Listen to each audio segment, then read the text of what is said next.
La Pennsylvanie est l'un des quelques États américains qui pourraient déterminer l'issue de l'élection présidentielle de novembre.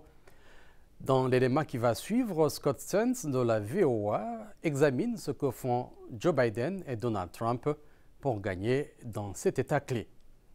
Le récit de Ginny Niwa. La Pennsylvanie est un grand État politiquement divisé qui pourrait basculer dans un sens ou dans l'autre lors de cette élection. Nous avons choisi Donald Trump en 2016. Nous avons choisi Joe Biden en 2020. Et à chaque fois, il s'agissait d'une différence de 40 000 à 80 000 voix dans un État de plusieurs millions d'habitants. Nous sommes donc très divisés. Il y a beaucoup de discussions au sein de l'équipe de Biden pour essayer de mettre en avant les aspects positifs de l'économie. Cela ne semble pas encore été compris par le grand public. Ils sont donc toujours très préoccupés par l'économie. Les gens sont préoccupés par l'immigration et la frontière sud, même si la Pennsylvanie n'est pas du tout proche de cette frontière. Selon Michael Census, les principales préoccupations des électeurs de Pennsylvanie sont l'économie et l'immigration. Quand on pense à ce que nous devons traverser et aux choses que nous supportons avec la frontière sans indépendance énergétique, avec les voitures électriques, est-ce que tout le monde voudra acheter une voiture électrique pour le reste de sa vie? Les véhicules électriques et les importations chinoises sont des sujets sensibles. Ce mois-ci, Joe Biden a quadruplé les droits d'importation sur les véhicules électriques chinois, estimant que la concurrence déloyale était une tricherie sur les travailleurs américains. Je suis déterminé à ce que l'avenir des véhicules électriques se fasse ici, en Amérique, par des travailleurs syndiqués. Un point, c'est tout. Donald Trump a déclaré aux propriétaires d'armes à feu de Pennsylvanie que Joe Biden n'avait pas le caractère nécessaire pour servir encore 4 ans. Joe Biden is the worst.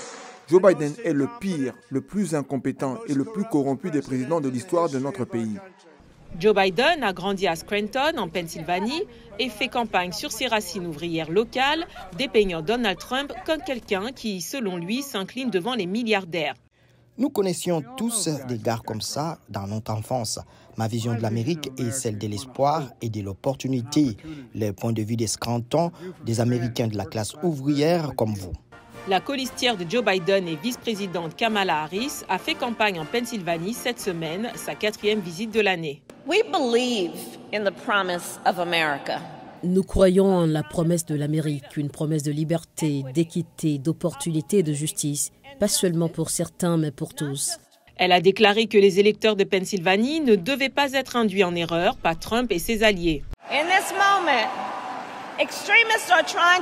En ce moment, les extrémistes tentent de diviser notre nation et nous les voyons encourager la xénophobie et la haine. Donald Trump a déclaré aux habitants de la Pennsylvanie qu'il allait redorer le blason de l'Amérique. Nous rétablirons la force américaine à la maison. Il y a 4 ans, nous étions respectés dans le monde entier. Aujourd'hui, nous sommes considérés comme une blague. Cela ne durera pas longtemps. Un sondage politique réalisé ce mois-ci par The Philadelphia Inquirer montrait que Joe Biden et Donald Trump sont au coude à coude en Pennsylvanie, avec un soutien moindre pour Biden parmi les jeunes et les électeurs non blancs par rapport à ce qu'il était il y a 4 ans. Ces deux groupes ont joué un rôle essentiel dans la victoire de Joe Biden dans cet État en 2020, mais il reste encore plus de 5 mois avant la présidentielle, donc tout peut changer. Eric Manilakiza, VOA Afrique, Washington.